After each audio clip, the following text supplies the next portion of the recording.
कानूनदान लेखक साईं शाह दोस्तो साहब के तव्हां सां मुखातिब थिया। असां सभिनी खे आगाही आहे त हिन जो नतीजा छा निकिरंदा आहिनि, निकिरी चुका आहिनि या त नज़र बि अचनि था।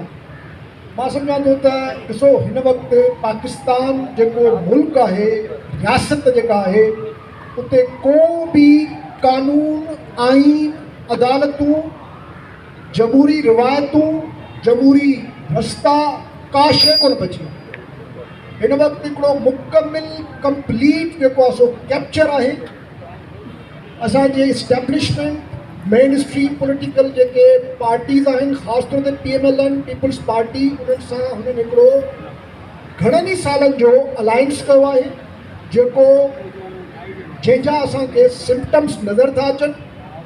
आइन खे मुकमिल तौर ते मुअतल कयो वियो आहे। जंहिं क़िस्म जो हिन वक़्तु आइन आहे, तव्हां जेकॾहिं मूंखे चओ त मां तव्हांजी तव्हांजे कंहिं बुनियादी हक़ जे लाइ वञी मां कोर्ट में बीहां, त शायदि मां दुआ करे अंदरि वेंदुसि, पर मेरिट ते मां को फ़ैसिलो न वठी सघंदुसि। हिन वक़्तु अदालतुनि खे हिननि हिकिड़ो डिपार्टमेंट, अटैच डिपार्टमेंट बणाए छॾियो आहे गवर्नमेंट जो। असांजे हाई कोर्ट जे जजिस खे कामोरे खां बि वधीक इनसिक्योर बणाए छॾियो आहे। असांजूं हाई कोर्ट्स हाणे जेके आहिनि, उहे सिर्फ़ु बिल्डिंग्स आहिनि, उहे कोर्ट्स कोन्हनि।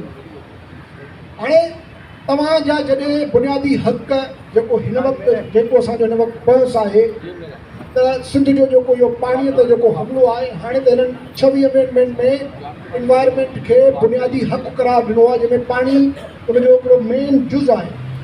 सो यानी त तव्हांजो पाणीअ जो बुनियादी हक़ बि जेकॾहिं तव्हांखे खसिजी वञे, त तव्हां उन लाइ उन कोर्ट में वेंदव जिते जजनि जी अपॉइंटमेंट जेको आहे सो उन ई सरकार कई आहे, जंहिं तव्हांजो हक़ जेको आहे सो पामाल कयो। सो हाणे इन सूरत हाल में मां सम्झां थो त असां वटि, मूंखे अफ़सोस सां चवणो थो पवे त कानून ऐं आइन जो त असां सोचियो बि कोन। हिन वक़्तु सिधो सौ जेको झेड़ो आहे, उहो ताक़त जो झेड़ो आहे, बैलेंस ऑफ पावर जो झेड़ो आहे। रियासत कैप्चर थी चुकी आहे ऐं इन्हनि कुवतनि फ़ैसिलो करे छॾियो आहे त हाणे असांखे कंहिंजो बि को बि बुनियादी हक़ तस्लीम न आहे करिणो। हुकूमत करणी आहे, डंडे जे ज़ोर ते करणी आहे, जेको वणे असां कंदासीं, तव्हांखे जेको वणे तव्हां कयो। सो हिन सूरत हाल में मुंहिंजो हिकिड़ो मोहतबाना तव्हां सभिनी दोस्तनि खे हिकिड़ी गुज़ारिश आहे त ॾिसो, रिवायती तौर ते असां जलसा जुलूस, असांखे मुंहिंजी गुज़ारिश आहे त मूं या पंहिंजी पहिरों बि रिथ रखी आहे त हिकिड़ी सिंध पिटीशन ठाहिणी पवंदी, अवामी पिटीशन ठाहिणी पवंदी।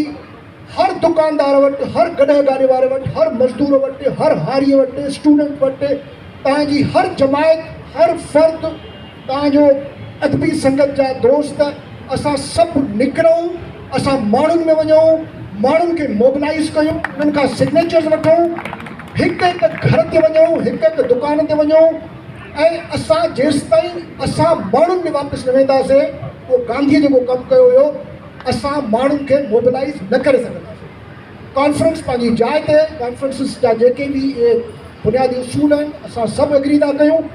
मुंहिंजी गुज़ारिश इहा आहे त हिकिड़ी कॉन्फ्रेंस कोठाइणु घुरिजे।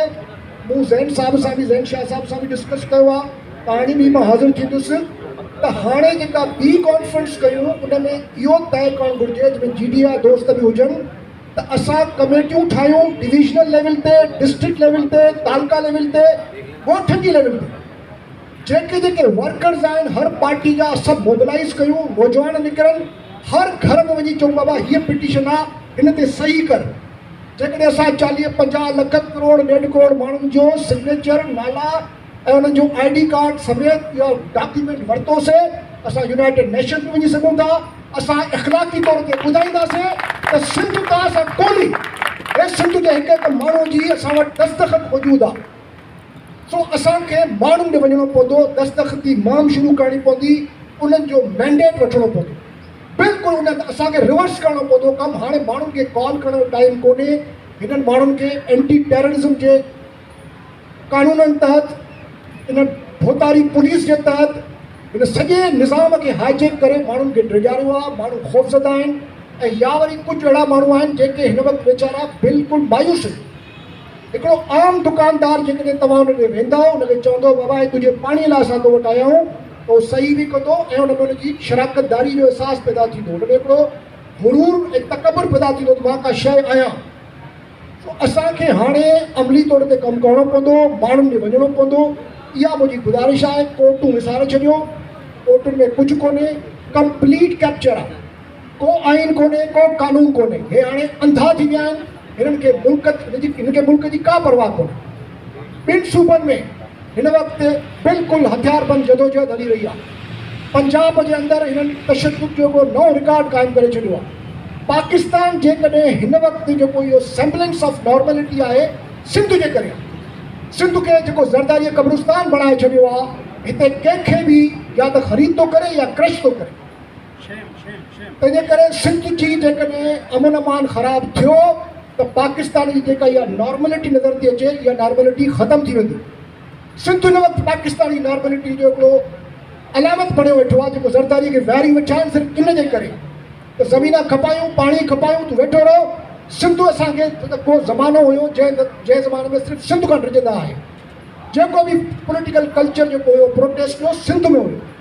पंजाब में छा हुयो? पंजाब में त कुझु बि कोन। एमआरडी मूवमेंट पंजाब में थोरी हुई। तंहिंजे करे सिंध खे हिननि अहिड़े तरीक़े सां कैप्चर कयो आहे, भोतारनि खे इकठो करे, ब्यूरोक्रेसी खे इकठो करे, हाणे जजनि खे इकठो करे।